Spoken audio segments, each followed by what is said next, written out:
Glória a Deus. Saúde a todos na paz do Senhor. Quem veio adorar a Deus mais uma vez nesta noite? Glória a Deus. Amados, no encerramento de uma festa sempre envolve alguns agradecimentos.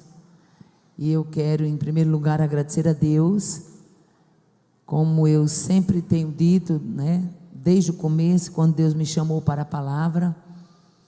E eu tenho dito ao Senhor, desde lá atrás, que eu quero que Ele continue sendo aquele que me leva, aquele que me traz, aquele que marca comigo o encontro aonde Ele quiser. Eu tenho uma coisa comigo que eu vou abrir o coração para os irmãos de aqui. Gostei muito da igreja, pastor Erivelto. Gostei muito dessa igreja. Glória a Deus. A igreja está viva, pastor Erivelto. Que coisa linda. Aleluia. Ainda tem crente sentindo presença de Deus na terra. Glória a Deus. Gostei muito de estar aqui com vocês. E é necessário que nessa noite eu diga uma coisa, e é uma forma de eu externar a minha alegria por estar aqui com os irmãos. Eu costumo dizer que eu não tenho pressa de ir a lugar algum.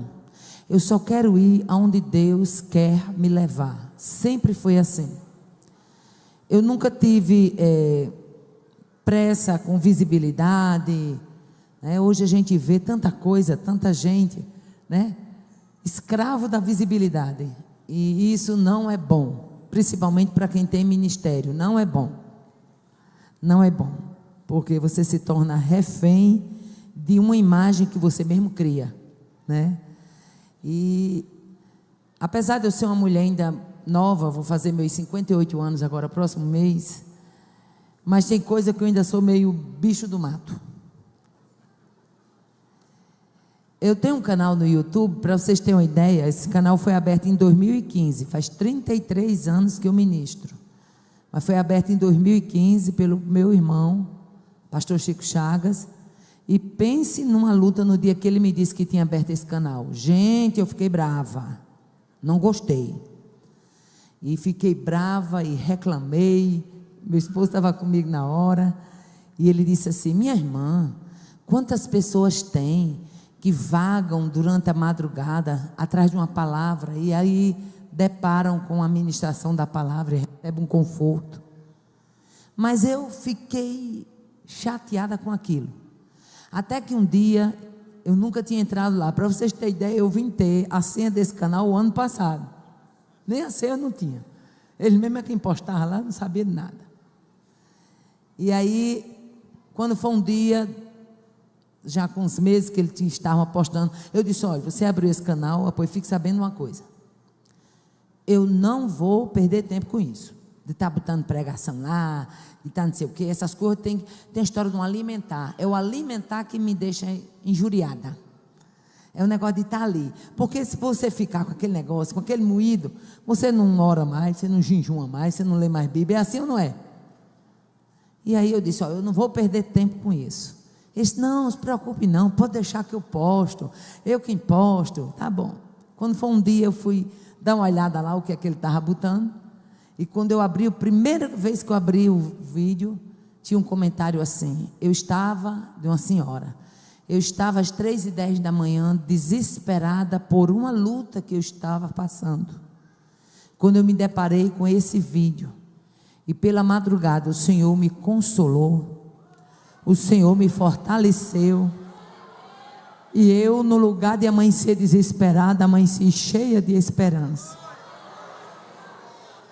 Esse comentário fez eu entender que realmente meu irmão tinha razão. Muitas pessoas vagam de madrugada procurando uma palavra. E por que eu estou dizendo isso aqui? É como eu falei, eu quero agradecer a Deus por estar aqui com vocês. Eu não tenho pressa de ir aonde Deus não quer me levar. Não tenho pressa. Mas fico feliz, porque sei que aonde Ele me leva é porque Ele tem propósito. Então Ele tinha um propósito conosco essas noites aqui. Quero agradecer o pastor Erivelto, pastor da igreja, a receptividade, a sua esposa, a irmã Solange, ao co-pastor, pastor Erivelto Júnior, muito obrigada. A essa família que me recebeu, a mim e meu esposo, com tanto carinho. Quero agradecer ao vereador Messinho, não é isso? Irmão, ele é tão detalhista que ele preparou a esposa dele uma cesta de fruta, com tudo quanto vocês imaginar. Olha como Jesus é bom, né? O povo nem conhece a gente direito e já começa paparicando. Glória a Deus, né? Muito obrigada. Deus abençoe. Quero agradecer a Deus também pela vida da nossa irmã Elizabeth, pela vida do departamento de senhoras e de senhores. A todos os obreiros da casa, fica aqui registrada a minha gratidão, à igreja do Senhor. Tem 2 versículos que eles me acompanham no Evangelho de Mateus, Jesus falando sobre as recompensas. E eu quero deixar esses 2 versículos em gratidão à igreja. No capítulo 10, versículo 41 e 42, Jesus dizia assim: quem recebe um profeta em caráter de profeta, receberá o galardão de profeta. Quem recebe um justo em caráter de justo, receberá o galardão de justo. E quem der de beber, ainda que seja um copo de água fria, um destes meus pequeninos, por ser este o meu discípulo, em verdade vos digo que de modo algum perderá o seu galardão. Tem galardão para a igreja do Senhor. Quero agradecer a Deus também pela vida da pastora Sara Aquino. Sara, tem umas pessoas que a gente encontra assim, e a gente, de cara, a gente aprende a gostar, né? É um amor gratuito. A gente bate o olhinho e aprende a gostar, né? E a primeira vez que eu vi Sara foi essa a minha primeira impressão. Então fica aqui registrada a minha gratidão a Deus pela vida da Sara, por ela ser canal de Deus para a vida de tantas mulheres através do REME. Esse ano, para quem não sabe, o REME foi 400 mulheres, e eu, pela misericórdia de Deus, eu estou desde o primeiro REME. Eu sempre participava de eventos como o REME, mas fora do Nordeste. São Paulo, né, Suzano, Sorocaba, tem muito eventos de retiros de mulheres em hotéis, fazenda. E eu tinha muito desejo de investir nisso, mas eu não tenho tempo. Eu não tenho tempo de organizar um evento desse porte. E aí, quando a Sara despontou com o REME, eu vesti a camisa e disse a ela: conta com a gente. E nosso primeiro REME foi 90 pessoas, não foi? No segundo foi 170, o terceiro 270 e agora já foi 400. O ano passado eu trouxe aqui para o hotel de Parana, veio 2 ônibus de Mossoró, apipado de mulher, ainda ficou uma turma lá com raiva porque não pôde vir. E eu quero agradecer a Deus pela sua vida, pastor, pelo seu apoio a esse evento. Eu costumo dizer que os homens não perdem por apoiar as mulheres, só ganham. As mulheres é uma força muito grande da igreja. E eu quero agradecer a você, meu irmão, você que apoia a sua mulher, você que é dirigente de congregação, você que é obreiro e apoia essas mulheres. Continue apoiando, porque vocês não fazem ideia da conversa que elas têm com Jesus quando elas dobram o joelho. Então é melhor vocês apoiar. Amém? Muito obrigada pelo carinho de todos. Eu quero avisar os irmãos que nós ainda temos alguns dos livros ali, né? Apostilas também. Esses livros, eles, quando eu saio para evento como aqui, eu vendo ele pelo preço que ele é vendido na minha cidade. Se você for pedir ele pelo correio, ele já não é mais esse preço. Então aproveita que ele está aqui. O preço que a gente vende lá na nossa cidade, né, de R$25, é o preço que ele está aqui. Tem uma intercessão, um clamor necessário, vencendo a tristeza, e o psiquiatra responde. No livro Psiquiatra Responde, ele é um livro tão elucidativo que ele diz até as doenças da mente que dá direito à aposentadoria. E ele tira muitas dúvidas, né? Às vezes você tem uma pessoa que tem transtorno dentro de casa. Outro dia, né, eu estava no veterinário e lá tinha uma criança. E eu prestei atenção às mãos dessa criança, ela era em carne viva. E ele estava com um cachorrinho dele que estava sendo tratado. E eu, conversando com o pai dele, eu perguntei assim: o que é isso nas mãos dele? Aí o pai dele aproveitou quando ele saiu e disse: ele tem toque. Uma criança com uns 8 anos de idade. E eu nem sabia que existia toque. Faz alguns anos isso, eu não sabia. Eu vim saber dessa doença há uns anos atrás, mas nessa época eu ainda nem sabia. Eu disse: toque? Isso é um transtorno obsessivo compulsivo. O toque faz você repetir várias vezes uma mesma ação. E a ação dele de repetir é lavar as mãos o dia todo. Ele lava as mãos o dia todo, ele lava as mãos. Lava tanto que fere. A pele não tem proteção. Não é doença de pele, é doença de mente. Tem pessoas que têm toque e elas saem de dentro de casa, chega na porta, acha que deixou a porta da cozinha aberta, volta, confere. Quando chega de novo, acha que deixou, volta, confere. Confere várias vezes. Então, é uma doença da mente e precisa ser tratada. Então, tudo isso esse livro esclarece. Amém, amados de Deus? Livro do profeta Jonas, capítulo número 2. Eu não serei de todo temática essa noite. Jonas, capítulo 2.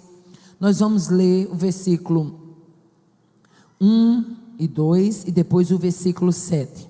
Diz assim: então Jonas, do ventre do peixe, orou ao Senhor seu Deus e disse: na minha angústia clamei ao Senhor e ele me respondeu. Do ventre do abismo gritei e tu ouviste a minha voz. Versículo 7. E quando dentro de mim desfalecia a minha alma, eu me lembrei do Senhor e subiu a ti a minha oração no teu santo templo. Quantos podem dar glória a Deus? Amados de Deus, esse texto bem conhecido, o livro do profeta Jonas, traz uma história de juízo, uma história de graça, uma história de esperança, uma história de surpresas de Deus. Aleluia! A gente vai ver que o livro do profeta Jonas é um dos livros que aponta a maior operação de resgate para trazer alguém de volta para o centro da vontade de Deus. Falar sobre Jonas é não apenas falar sobre um fugitivo.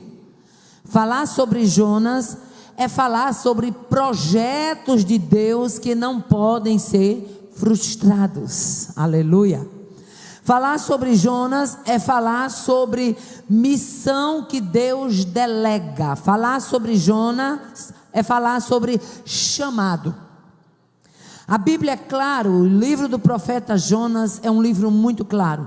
Nos seus 4 capítulos, nos seus 48 versículos, você vai encontrar o tempo todo um Deus gracioso, um Deus misericordioso, um Deus que apesar de me amar, também ama o outro. Um Deus de apesar de investir na minha vida, também investe na vida do outro. Um Deus que tendo misericórdia de mim, também estende a sua misericórdia para o outro. Aleluia! E para Jonas foi difícil entender. Foi difícil entender que os ninivitas também seriam alvo da misericórdia de Deus. Para Jonas foi difícil entender que o Deus de toda justiça também amava os ninivitas. No capítulo 1 você encontra Deus dando uma palavra, e a palavra de Deus ela era clara: levanta-te, dispõe-te e vai a Nínive e prega a ela a palavra que eu te dei, porque a sua malícia subiu até mim. Havia um processo de juízo, havia um processo de sentença. Mas Deus é tão gracioso que antes dele aplicar o juízo, ele aplica a advertência. Aleluia! Antes de ele executar o juízo, ele faz toda boa vontade em exercer a sua misericórdia. E quando a gente fala em Jonas, a gente fala de alguém que tentou driblar a visão de Deus e não quis se dobrar aos projetos que Deus tinha. Aleluia. Eu gosto muito de uma frase do reverendo Hernando Dias Lopes, quando ele diz que o pedágio mais caro que o pecado, aliás, cobra, é dar ao homem o que ele deseja. É o pedágio mais caro, é dar ao homem o que ele deseja. Aleluia. Gosto também de uma frase de Charles Freidenberg. Ele diz que a preservação de Jonas só pode ser explicada como milagre. A Bíblia diz que naqueles dias Jonas paga a passagem, e no lugar de ir para Nínive, ele pega um barco para Tarsis. A história é bem conhecida. E eu quero destacar aqui 5 coisas que Deus preparou por causa de Jonas. Primeiro, Deus prepara a tempestade em alto mar para fazer um profeta desobediente voltar para o centro da sua vontade. Aleluia. Segunda coisa, o Senhor prepara o grande peixe, aleluia, que deveria engolir o profeta, aleluia, para salvar uma tripulação, mas não podia matar este profeta. É a única vez que você vai ver no relato bíblico Deus providenciando um Uber inusitado em alto mar para transportar alguém desobediente. Aleluia. Terceira coisa que a gente vê que Deus preparou por causa de Jonas: a planta maravilhosa chamada em algumas versões de aboboreira, para dar descanso, aleluia, para trazer ânimo, aleluia, e conforto na hora certa, aleluia. Por meio daquela aboboreira, Deus iria trazer uma lição tremenda para Jonas. A quarta coisa que Deus prepara para Jonas: o verme que destruiria a aboboreira, mostrando que Deus é aquele que cria e Deus é aquele que mata. Aleluia. Glória a Deus. Em quinto lugar, você vai ver Deus mandando o vento oriental, aleluia. O que nós falamos, aleluia, é de um vento que feria a cabeça do profeta. É interessante que a Bíblia mostra algumas vezes em que Deus resolve usar o vento. A Bíblia diz que Deus soprou com as suas narinas e trouxe um vento que abriu o mar, está escrito. E lá, aqui no livro do profeta Jonas, a Bíblia diz que Deus mandou um vento oriental calmoso e que feriu a cabeça do profeta. E muitas vezes a gente não entende, às vezes por causa das circunstâncias da desobediência, Deus deixa os ventos se levantar, não é para matar-nos na luta, mas é para que a gente reconheça que estamos no barquinho daquele que levanta, e vento e mar lhe obedecem. Oh, aleluia. Você pode sair daqui desta noite numa garantia absoluta. Ele pode soprar o vento, mas Ele sabe também aquietar este vento. Oh, aleluia. Nós vamos ver que, em primeiro lugar, Jonas esperava morrer nas águas do mar. Aleluia. Quando de repente que ele é jogado em alto mar, a tempestade se levanta. Olha, irmão, quando o camarada está em desobediência, a primeira coisa que dá no camarada é sono. Ele fica preguiçoso, ele fica adaptado à situação. Jonas paga a passagem, pega o navio, desce para o porão, adormece, ao ponto do barco ser totalmente solapado pela tempestade, mas ele continuava dormindo, inerte, sem nenhuma sensibilidade do que estava acontecendo à sua volta. E todas as vezes que a gente foge do centro da vontade de Deus, há uma dormência que ela nos debilita. E aí é onde mora o grande perigo, é você não ficar ao tal ponto dormente, que já não sente mais as tempestades que Deus está levantando para te acordar da dormência, para te levantar do sono. Foi preciso o marinheiro ir lá e dizer: que tens, dormente? Acorda e clama ao teu Deus, talvez Ele se apiede de nós. A Bíblia diz que naqueles dias, eles começaram a lançar sorte, eles tinham que procurar saber aonde estava o erro, em quem estava a falha. Toda uma embarcação iria naufragar, porque havia um desobediente no meio daquela rota. Oh, aleluia. Mas nesta noite eu quero dizer de antemão que Deus tem livramento para o barco. Oh, aleluia. Glória a Deus, aleluia.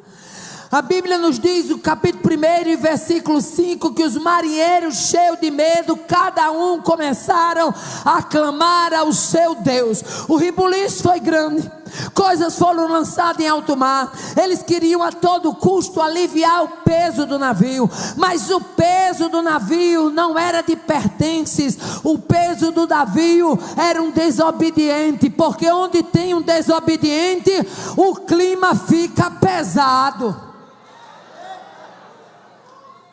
Oh, aleluia. Deixa eu abrir aqui um parênteses, porque quando eu abro esse parênteses, Deus fala com alguém específico. Eu vivi uma experiência que me ensinou muito, logo no começo do meu ministério. Há uns anos, eu estava com uns 8 anos, 9 por aí, no máximo, pregando. E eu fui atender uma agenda, eu e uma amiga de Mossoró, uma irmã, fomos atender uma agenda, numa cidade, aleluia, do Rio Grande do Norte.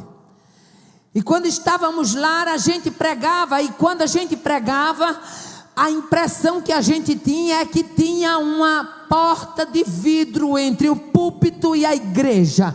A palavra parece que batia naquela porta de vidro e voltava, batia e voltava. E eu olhei para aquela minha companheira e disse: amada, é o seguinte. Aí eu esperei, eu preguei, senti, mas fiquei na minha. Quando ela pregou, a mesma situação. Aí ela chegou para mim e disse: irmã Aparecida, a impressão que eu estou tendo é que tem uma parede de vidro entre o púlpito e a igreja.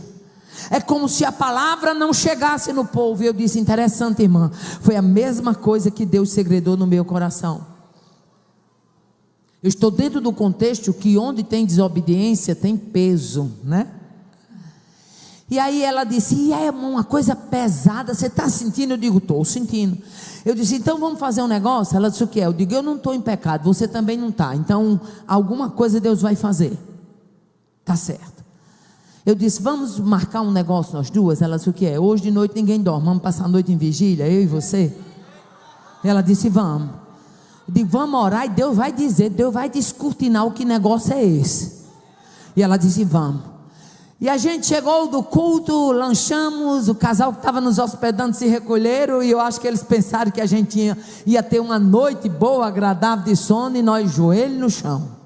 E começamos a orar por volta aí de umas 10 e pouco da noite. Quando foi por volta de 3h15 da manhã, de repente o Senhor falou comigo assim, aleluia: pergunta simplesmente para elas, porque foi que elas deixaram, era um congresso de senhoras, porque foi que elas deixaram o inimigo trabalhar no meio delas. E tu vai ver o que eu vou fazer. Aleluia. Amanheceu o dia, quando levantei da oração, eu disse: minha irmã, Deus me deu uma pergunta. No outro dia eu ia pregar de manhã. Eu disse: Deus me deu a resposta. E ela disse: o que foi? Eu disse: Deus mandou eu perguntar simplesmente assim: por que foi que vocês deixaram o inimigo trabalhar no meio de vocês? E ela disse: irmã Aparecida, o que significa isso? Eu disse: lá na hora Deus vai desenrolar esse rolo. Deus só me disse isso. Fui de manhã para o estudo, estou dentro do contexto do peso que Jonas era para aquele barquinho.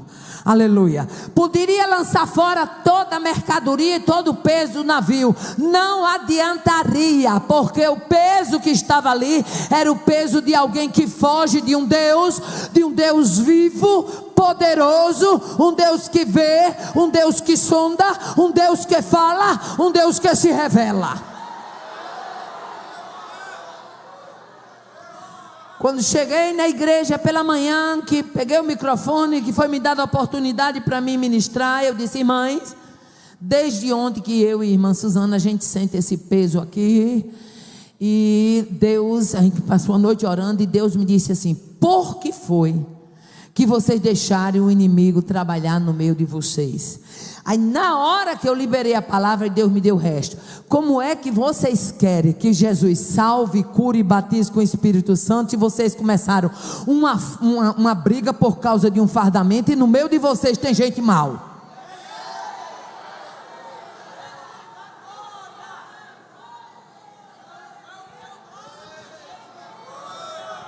E aí eu disse isso e abri a palavra e comecei a pregar. Aleluia. Glória a Deus. E quando eu comecei a pregar, eu só via mulher indo para a secretaria. Era de 2, era de 3, era de 4. E na hora que elas iam chegando lá, se reconciliando, pedindo perdão lá dentro da secretaria, Jesus batizou 12 pessoas com o Espírito Santo. Arai biassé.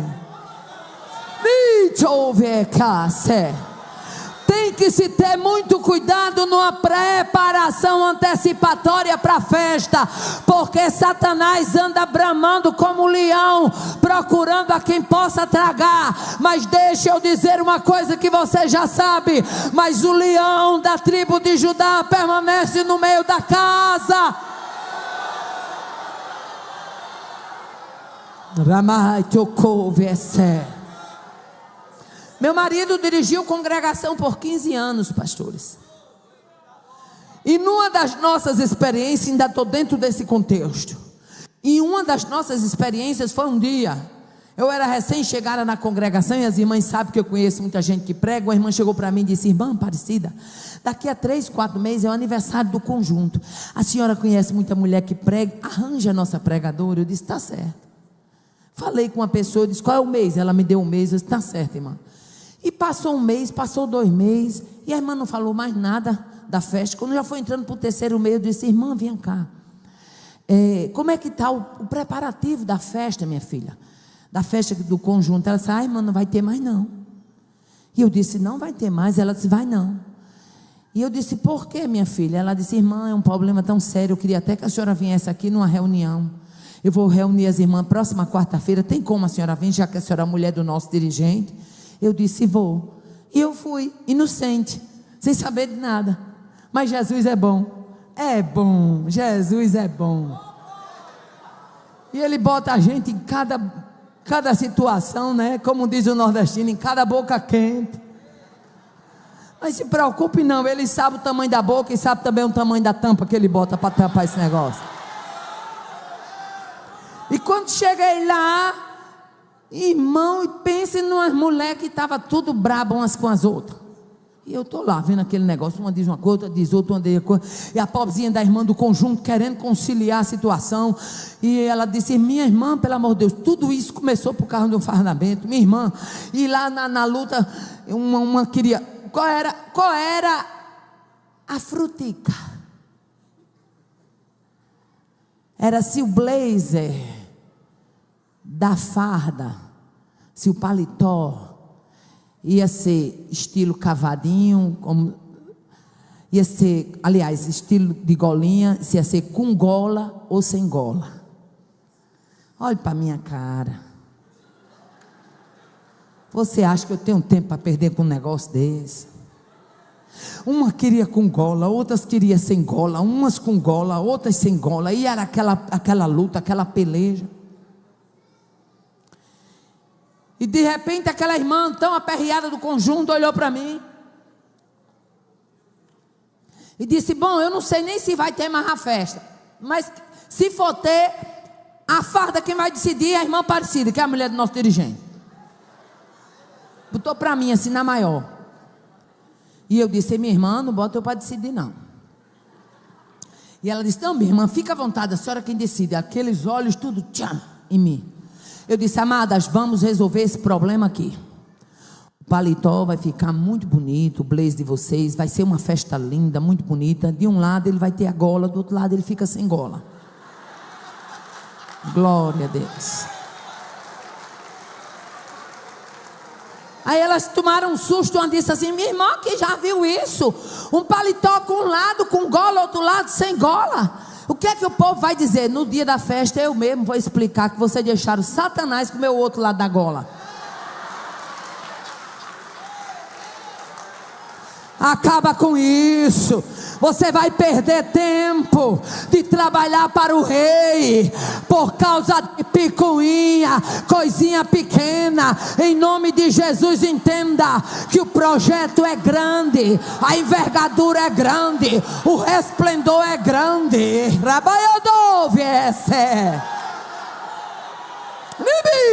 Vai ficar perdendo tempo com coisa pequena para quê? Há uma batalha no reino espiritual. Há demônios querendo acabar com a festa. O inferno se levanta para destruir a igreja 24 horas. E você fica perdendo munição. Com gola, sem gola. Não gosto da cor, não gosto do modelo, não gosto disso, não gosto daquilo. Tome intento.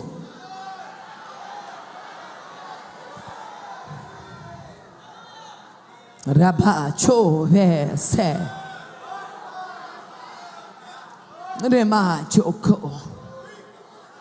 O problema do peso do barco, do navio, era Jonas fora da direção de Deus.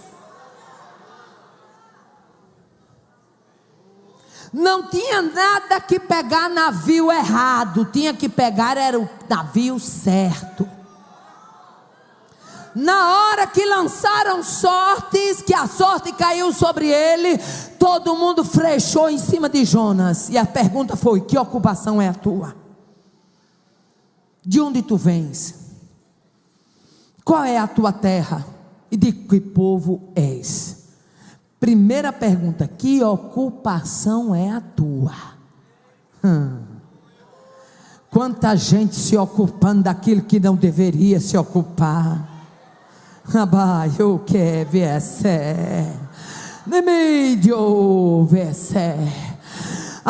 quanta gente pegando em tudo que pega enche as mãos e não deixa Deus trabalhar, desfazer laço, quebrar tranqueiras, desfazer cadeados, quebrar portas e ferrolhos de bronze. Há uma resistência que precisa ser aniquilada no reino espiritual, e você é o porta-voz dessa vitória.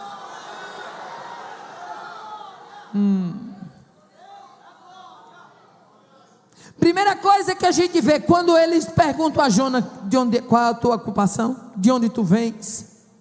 De qual terra tu és? Aleluia. Jonas diz: eu sou hebreu e temo ao Deus que fez o céu, a terra e o mar. Aleluia. Glória a Deus. Jonas esperava morrer nas águas. Aleluia, mas o Senhor modificou a rota. Aleluia, já havia uma condução esperando Jonas. Aleluia. Ei, deixa eu dizer uma coisa: Deus providencia escape em situações extremas. Para que você entenda qual é o caminho, qual é a rota que Ele quer que você esteja. Nesta noite Deus me levantou para acordar aqueles que estão dormindo no processo de propósito. Deus tem algo na sua vida. Até quando você vai ficar dormente?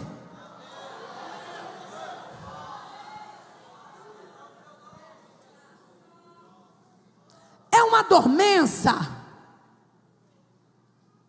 que precisa ser aniquilada. É uma insensibilidade que precisa ser anulada. Estou me referindo no plano espiritual. Aleluia. Jonas é lançado em alto mar. A Bíblia diz que os marinheiros tentavam remar, aleluia, tentavam remar e tentavam alcançar a terra seca, porém a Bíblia diz, cada vez mais o mar se ia tornando tempestuoso. Rota de desobediência não tem perigo de ter vitória. Oh, aleluia. Irmãos, a Bíblia diz que eles ficaram tão preocupados. Jonas se levanta no meio do barco e diz: me lançai-me ao mar, porque eu sei que por minha causa sobreveio este mal. Ainda bem, eu quero louvar a Deus, porque Jonas reconheceu ali que ele era o culpado da tempestade. Oh, aleluia. Lançaram Jonas ao mar, mas a Bíblia diz que os homens temeram. De uma forma tão extrema caiu o temor de Deus naquele navio, que lhe ofereceram sacrifícios a Deus e fizeram até voto. A coisa foi feia, os cabras ficaram com medo, os camaradas abriram logo, pediram logo arrego. Por quê? Porque estava diante de um Deus que ordena e o mar se embravece e se acalma na hora certa. Havia um chamado em curso. E deixa eu dizer uma coisa. Todas as vezes que Deus tiver um chamado na vida de alguém, você pode estribuchar, você pode dizer que não dá certo, pode procurar se esconder, mas Deus vai lhe achar e vai botar você no centro da vontade dEle. Porque você não se manda? Porque você não vai querer dar um passeio de Uber em pleno mar? Deixa eu que rebaixo vese. Nem me devolve a sé. Rebaixo co.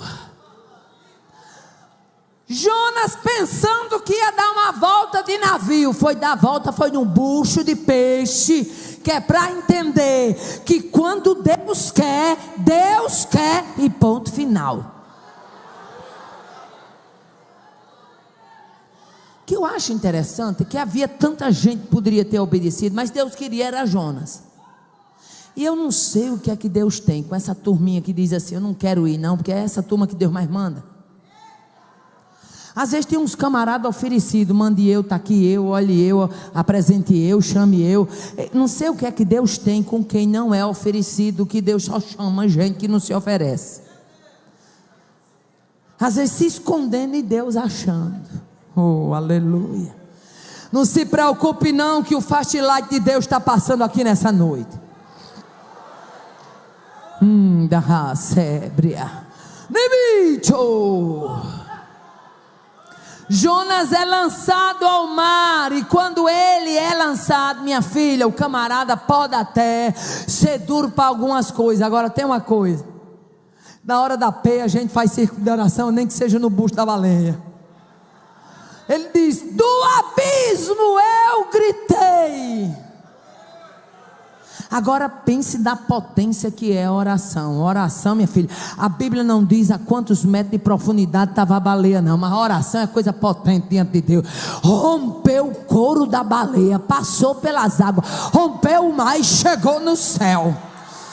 Rebite. Dá para você tocar quem está do seu lado e dizer: oração rompe barreira, rompe barreira, em terra, em céu, em mar. Rei bevese torai.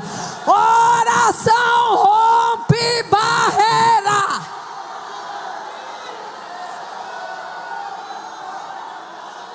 Limite.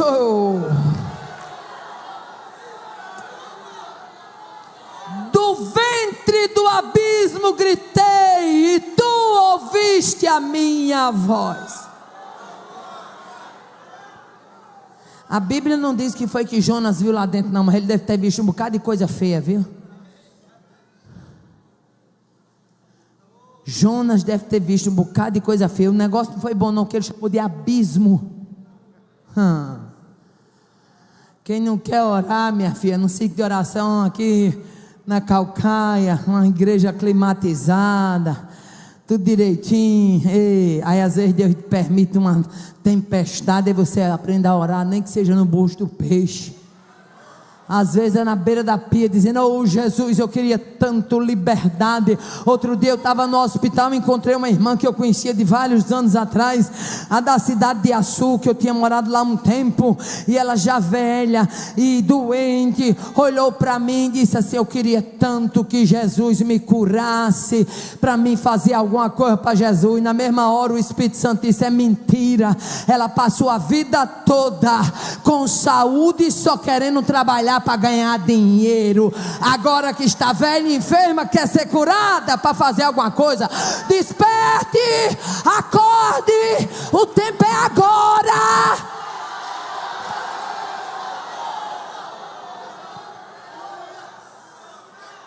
Eu costumo dizer, pastor Erivelto, que eu quero dar para Deus o melhor dos meus anos.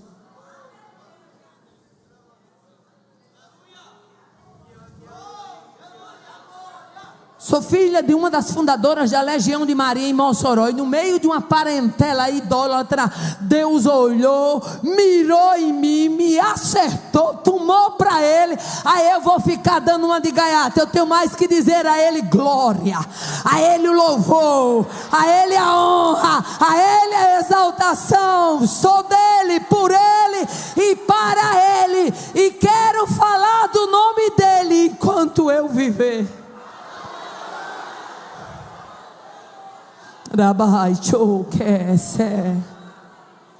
Jonas diz assim: tu me lançaste no profundo, tu me lançaste no coração dos mares, a correnteza das águas me cercaram, todas as tuas ondas e vagas passaram sobre mim. E eu disse: estou lançado de diante dos teus olhos. Olha a vontade de toda pessoa fugitiva: tornarei eu porventura a ver teu templo? Oh, eu queria tanto voltar para a igreja. A oração do aperreado é assim: oh, eu queria tanto voltar para a casa do Senhor. Tornarei eu porventura a ver teu templo? Oh, aleluia.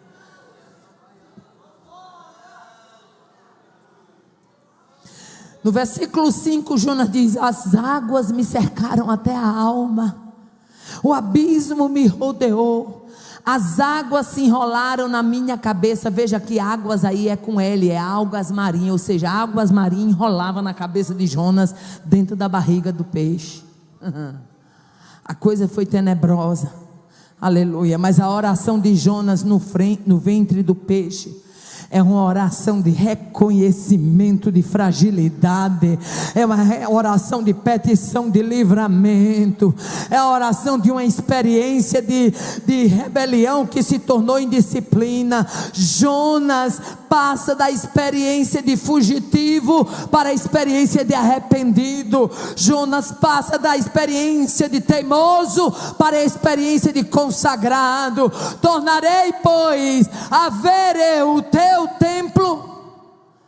O mesmo sol que endurece o barro, ele amolece a cera. Eu vou abrir aqui para você entender. O mesmo sol que endurece o barro, amolece a cera. Todas as vezes que Deus lhe der uma oportunidade de passar por uma provação, nessa oportunidade você vai ter ou quebrantamento ou revolta gerado. Vai depender de você. O sol que endurece o barro amolece a cera. Prefira ser cera na hora da provação. Prefira entrar pelo quebrantamento. Jonas foi bem sucedido porque na hora da provação entrou pela porta do quebrantamento. Oh, aleluia. Jonas reconheceu que Deus estava manobrando todas as coisas, todas as circunstâncias, e ele orou dizendo: gritei e tu ouviste a minha voz.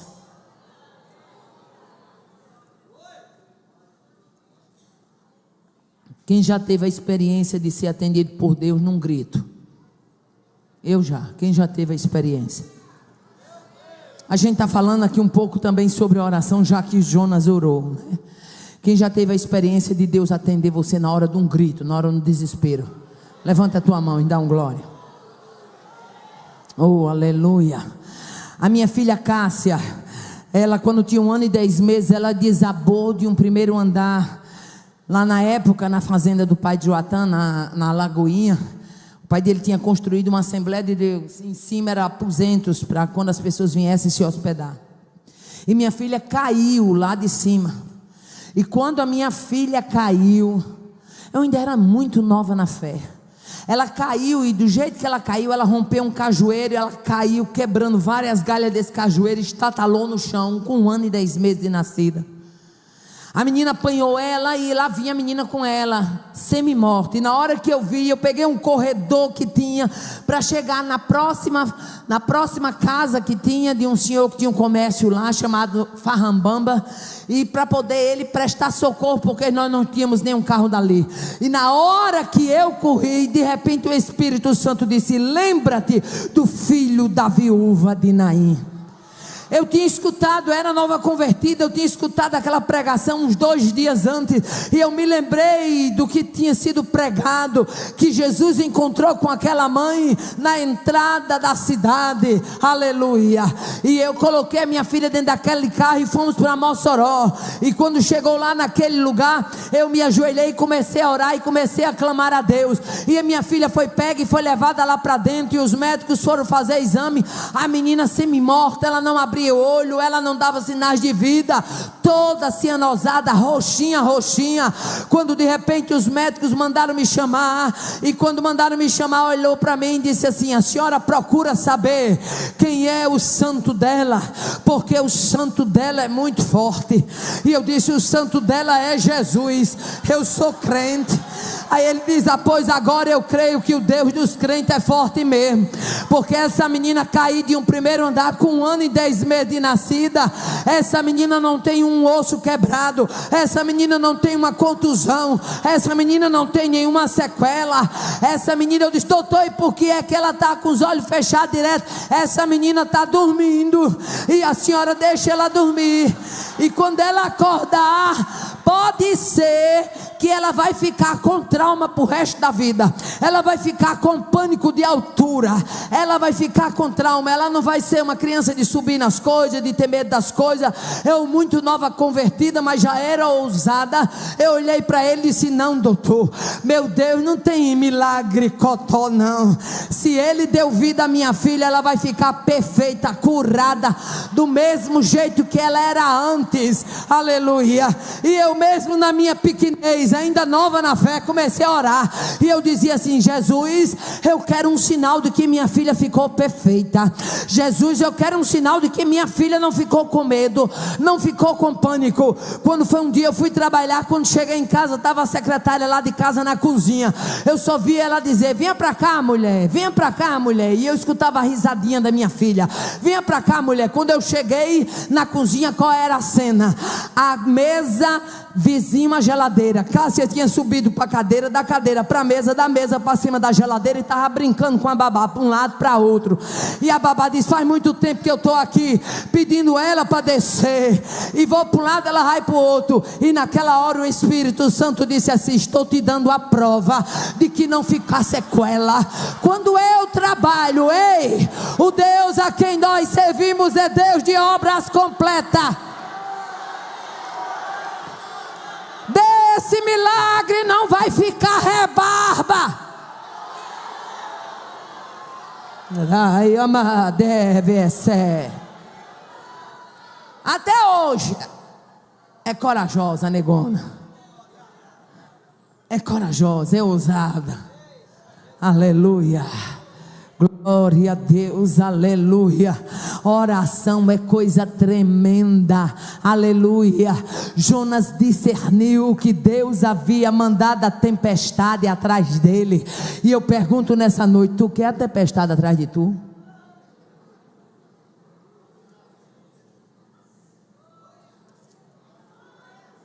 Vai ter até reunião em gabinete depois que eu sair daqui.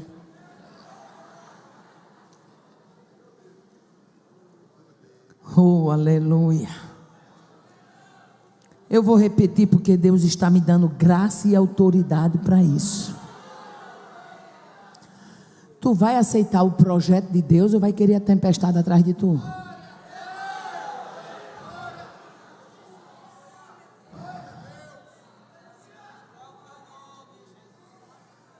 Não deixa a tempestade assolar para você caçar o rumo, não. Cace logo. Oh, aleluia. Jonas viu a disciplina para ser restaurado. O que eu acho interessante é que ele não culpou os marinheiros, ele não culpou o mar, aleluia. Ele não culpou a fúria do mar e nem um vento forte. Ele diz: por causa de mim, aleluia. Sabia que tem gente que é uma ruindade tão grande nos coros, que ele é errado, mas é igual a Adão lá no Éden: a mulher que tu me deste. Bota logo a culpa nas cacundas dos outros. Jonas não. Jonas disse: por causa de mim sobreveio essa tempestade. Aleluia. Jonas percebeu a tragédia de ser lançado da presença de Deus. Aleluia, glória a Deus. Por que Jonas lembrou do templo? Você já parou para pensar? Por que o texto diz que Jonas lembrou do templo? Aleluia, porque templo é lugar de comunhão, templo é lugar de glória, templo é lugar de presença, templo é lugar de culto, templo é lugar de aconchego, aleluia. Deus cercou Jonas de todos os lados, veio a tempestade, veio o peixe, e o que me chama a atenção, sabe o que é? É Deus ter dado uma ordem para a tempestade, ela obedeceu. Deu a ordem para o peixe, ele obedeceu. Deu a ordem para o mar, ele obedeceu. Mas tinha dado uma ordem para o profeta e ele não tinha obedecido. Para você ter ideia de quanta raça humana é trabalhosa. Uma baleia obedecendo a voz de Deus. Um ser marinho daquele porte. E nós, um bocado de gente fraquinha, querendo endurecer o cangote. Não adianta endurecer não, meu filho. Deus sabe dar uma lapada no cangote e botar o camarada para derreter em segundo. Não adianta endurecer com Deus não, vai se quebrando, vai dizendo: tem misericórdia de mim. Oh, aleluia, aleluia. Vocês já prestaram atenção que a decisão e a trajetória de quem foge da presença de Deus é só descendo? A Bíblia diz que ele desceu a Jope. A Bíblia diz que ele desceu no navio para o porão.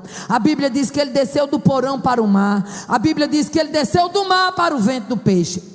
A trajetória de desobediente é só descida. É só descida. Aleluia, glória a Deus. Mas tem refrigério para Jonas. Ele grita: aleluia. Ele grita e diz: eu me lembrei do Senhor, quando dentro de mim a minha alma desfalecia, a minha oração subiu e chegou ao teu santo templo. Eu pagarei o que votei, está escrito. Jonas fez voto, meu filho. Se fosse hoje, nós estávamos tudo aqui vendo os votos, Jonas pagando no ciclo de oração. Jonas fez voto, está escrito: eu te oferecerei sacrifício, que te votei pagarei. Capítulo 2, versículo 9. Jonas fez até voto. Tem camarada que brinca com Deus. Na hora que Deus arrocha, ele levanta logo a bandeirinha do voto. A bandeira do voto é a bandeira da paz. Ele dizendo assim: não, eu estou aqui, Senhor, eu quero paz. Oh, aleluia, glória a Deus. Aí o que me chama a atenção é Deus ter dado uma ordem para a baleia. Glória a Deus. A Bíblia diz assim: falou pois o Senhor ao peixe, e esse vomitou Jonas. Eu gosto desse versículo. Sabe por quê? O camarada poderia ter obedecido cheiroso, mas vai obedecer com vômito, mas obedece. Agora imagine quando a baleia vomitou. Vômito é vômito, regurgitação é regurgitação. De ser humano fede, imagine de um peixe acostumado a comer tudo quanto é que há no mar. Dá para você imaginar o cheiro de Jonas?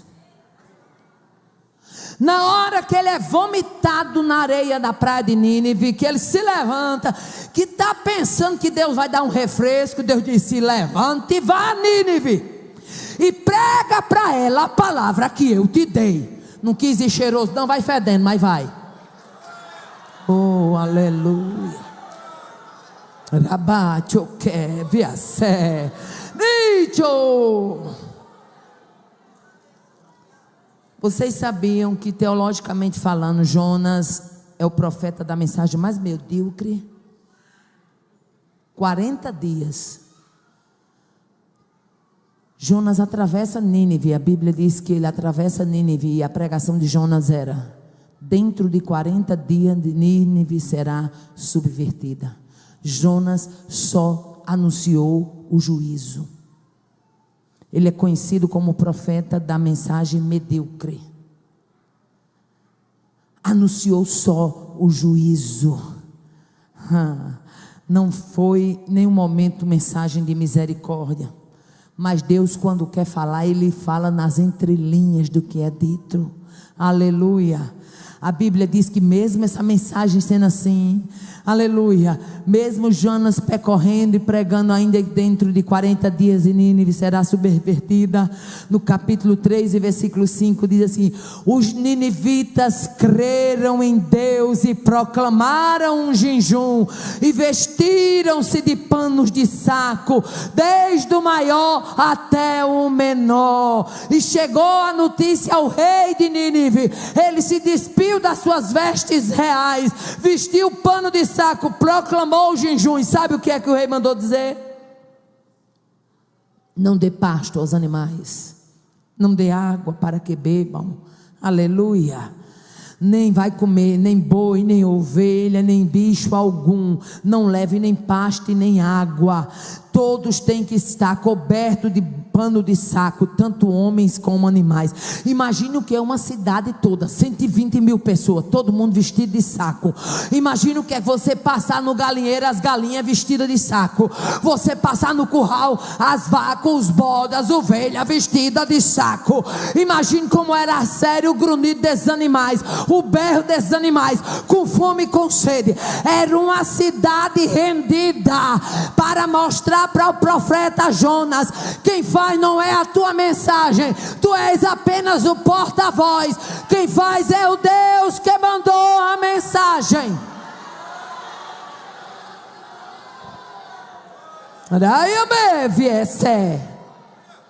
Eu não vou porque eu não sei como é que Deus vai fazer, eu não vou porque isso, eu não vou porque aquilo. Meu querido, a sua missão é só ir. Quem batiza é Ele, quem salva é Ele, quem restaura é Ele, quem renova é Ele, quem cura é Ele, quem dá vitória é Ele, quem quebra a cadeia é Ele, quem desfaz laço é Ele, quem abre porta de livramento é Ele, tudo é Ele. A sua missão é só ir, confiando nele. Dá para você olhar para quem está do seu lado e dizer: a missão é ir, confiando nele.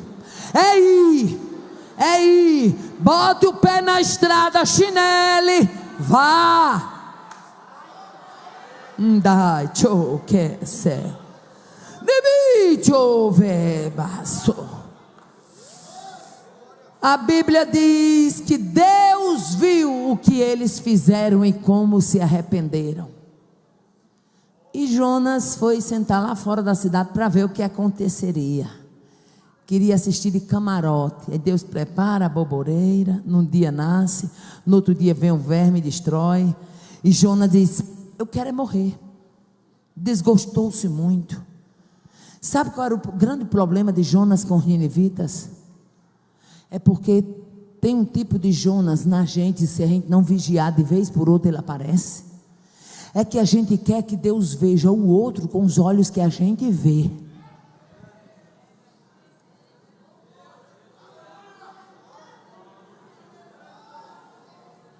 A gente quer um Deus amoroso com as nossas falhas, mas um Deus implacável com a falha do outro.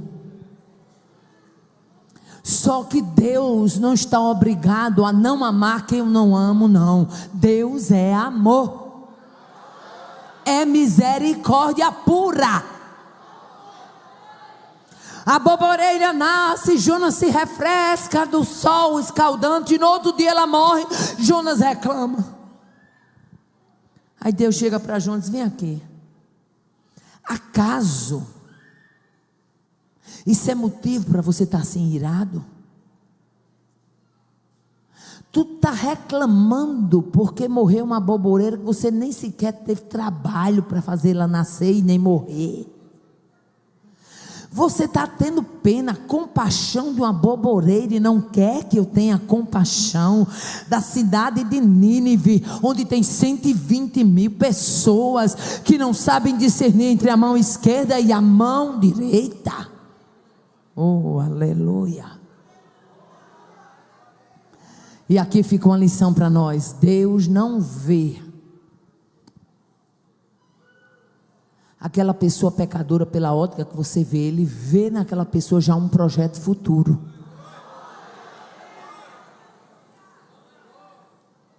Deus não é obrigado a odiar quem você odeia, a detestar quem você detesta. Acabe com esse negócio que tem uma turminha que quer criar o clube da bolinha, e no clube dela só entra as amiguinhas dela. É Deus para elas e inferno para os outros. Deus não trabalha com corpo dividido. Deus não é Deus de patota. Está entendendo o que Deus está falando aqui? Quando você gosta, você bate no ombro, você faz vista grossa, chama para sua casa, lá rola gargalhada, pizza, café, aconchego. E o outro,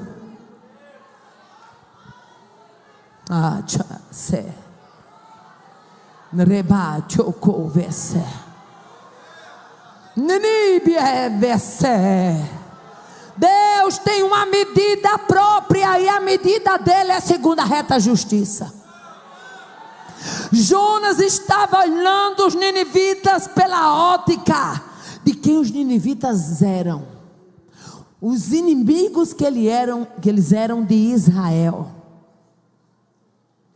Porém Deus estava olhando para os ninivitas arrependidos, vestidos de pano de saco e clamando.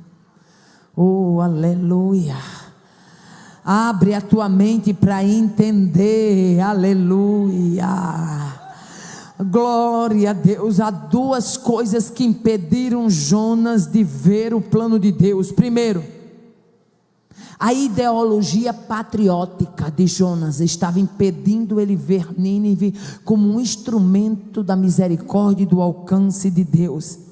E segundo, a elevada reputação que ele tinha como profeta. Ele não queria perder tempo com os ninivitas. Mas Deus arranja tempo na agenda dele e manda Jesus passar lá no poço de Sicá para falar para uma samaritana, uma mulher que estava à margem da sociedade da sua época. Ei, o que Deus está tratando conosco aqui é muito sério. Deus não vê na ótica que você vê. Deus não julga na ótica que você julga.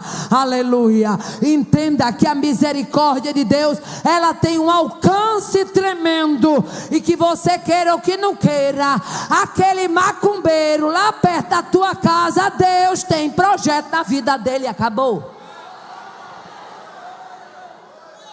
Mas ele toca tambor. Pode deixar tocar tambor a noite toda, não tem problema não. Mas ele faz o mal. Vai, deixa ele lá fazendo o mal. Por enquanto está tudo na ótica de Deus. Mas ele faz isso, mas ele faz aquilo. Ei, você não foi chamada para ser juiz de uma causa que você não ganha.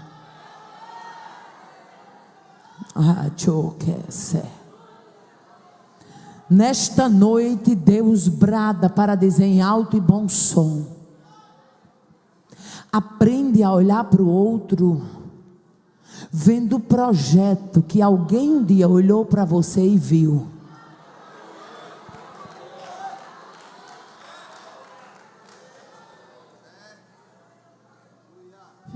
Deve a sébia. Aprende a ver no outro um investimento. Ei, Deus investiu demais na sua vida e você ainda tem dúvida que Ele é capaz de investir na vida do outro? E vai fazer igual a Jonas. Jonas disse que eu quero desistir. Deus chegou ao ponto de dizer: Deus, é por isso que eu não queria vir para cá. Olha como era birrento. Porque eu sei que tu és cheio de misericórdia. Eu sabia que o negócio aqui ia terminar em concessão, ia terminar em amor.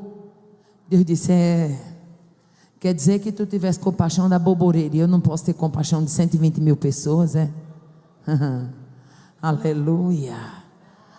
Glória a Deus. Cuidado para não vestir uma capa de santidade tão grande que o céu se torne tão pequeno para caber só você. Entenda que o outro também faz parte de um projeto. Ai, debeve a série, anda. Aquela irmã mais fraquinha que você vê lá na congregação, ei, você não sabe o tamanho do projeto de Deus na vida dela. Você não sabe o que Deus é capaz de fazer. Porque o Senhor ama ela e chamou ela da mesma forma que chamou você. Acabe com os rótulos. Acabe com os pesos e as medidas. Faça igual Deus ordenou para Jonas: terei misericórdia. Terei misericórdia. Aonde você não está vendo nada, ou está vendo um projeto falido, Deus está vendo muita coisa.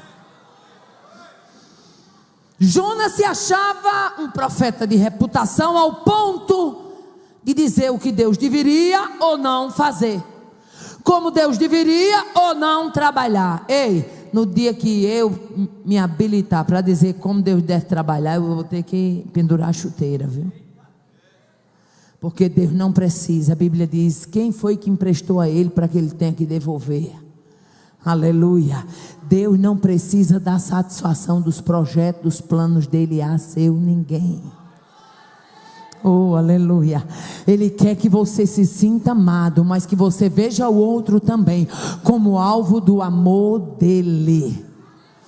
Pode até não ser agradável aos teus olhos essa pessoa, mas se ela for agradável aos olhos de Deus, e Deus quiser exercer um projeto, que você goste ou que você não goste, que você aceite ou não aceite, o projeto será executado.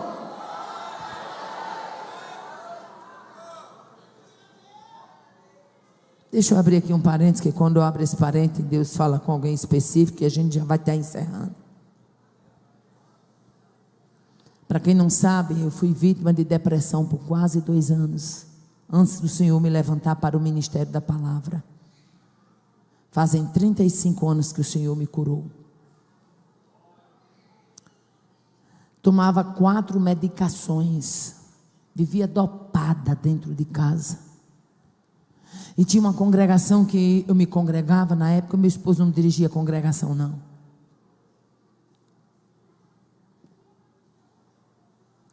Que quando eu resolvia ir para o culto, na noite, no dia, Quem tem depressão sabe como é difícil você querer sair de casa. É uma luta, é uma batalha. O depressivo, ele não quer ir para canto nenhum, ele quer ficar esquecido, só, recluso. É assim ou não é? Mas na noite que eu conseguia ter força para ir para o culto, era uma luta. Porque quando eu chegava na congregação, que eu me sentava, várias pessoas olhavam uma para a outra, pegavam a Bíblia e ia para outro banco, parecia que depressão pegava. E aquilo era mesmo com a facada no meu coração. Eu dizia, Jesus, aconteceu até de eu pegar, sair do banco e ir para o outro que elas tinham ido. E mesmo assim elas pegavam a Bíblia, se levantavam e ia para outra. Eu estou dentro do contexto de que você nunca despreza alguém que você não sabe qual é o projeto de Deus na vida dela. Quando foi um dia, eu vivia tão dopada, pastor Erivelto. Eu tinha um capacete na minha cabeça, que era pensamento mal 24 horas por dia. Eu clamando a Deus, para Deus ter misericórdia de mim. Olhava para minhas filhas tão pequenas, queria criar as minhas filhas, mas não estava vendo perspectiva de futuro, não estava vendo nada por onde eu ia sair daquela situação. Quando foi um dia, Deus usou um pastor Demésio, de saudosa memória, foi na minha casa me visitar. Lembro como hoje. Quando ele chegou lá em casa, eu tinha acabado de fazer uma trouxa de roupa, porque eu ia mandar uma pessoa lavar minha roupa, porque nem força para lavar roupa eu não tinha, eu mal cuidava da minha casa. E ele chegou com a sua esposa, irmã Isabel, que recentemente dormiu no Senhor. Ele dormiu no Senhor bem antes dela. E na hora daquela oração, ele mandou me ajoelhar. E na hora daquela oração, ele começou a chorar. E ele disse, Isabel, eu estou vendo aqui um projeto. E eu de joelho, depressiva. E eu no meu coração, eu dizia, que projeto esse pastor está vendo? E ele disse, Isabel, eu estou vendo um projeto. E começou a falar em línguas, ele era muito espiritual. E ele disse, quem for vivo verá, Deus vai levantar essa mulher na terra com uma força tão grande. Isabel, essa mulher vai falar aqui, ali, além. E eu, na minha pequenez, eu dizia, quem eu? Eu estou mais para morrer do que para viver. Mas Jesus me visitou, me curou da depressão sem eu nem saber que tinha sido curada. Quando eu fui perceber que eu tinha sido curada, fazia 2 meses que eu não tomava medicação. Jesus me curou no silêncio. Os anos se passaram, o Senhor me curou, me batizou com o Espírito Santo, me entregou o ministério da palavra e começou a me levar para ali, para acolá. Anos depois, eu fui convidada para pregar naquela congregação. E quando eu chego na porta, aquelas irmãs que fugiam de mim estavam tudo lá querendo me pagiar. E eu já entrei com um sentimento de gratidão, igual aquele hino que diz, quão grande é o meu Deus, quão grande é o meu Deus.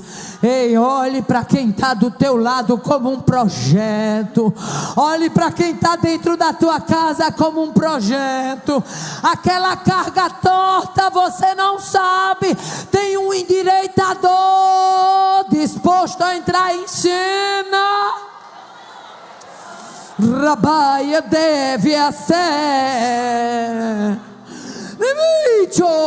Pede para Deus abrir teus olhos. E onde tiver ninivita, tu vê projeto. Ei, eu quero lhe convidar a olhar pela ótica de Deus. E a ótica de Deus é: não terei eu de ter compaixão. Há um projeto na tua casa. Há um projeto no meio da tua parentela. Aquele que aos seus olhos você olha e diz assim: isso aí não tem futuro não. Deus manda dizer: mude a roda da sua palavra. A partir de hoje, você disse até hoje que não tinha futuro ali. A partir de hoje, você diz: Deus está vendo um projeto e eu vou passar a ver com os olhos dele. Que Deus nos abençoe.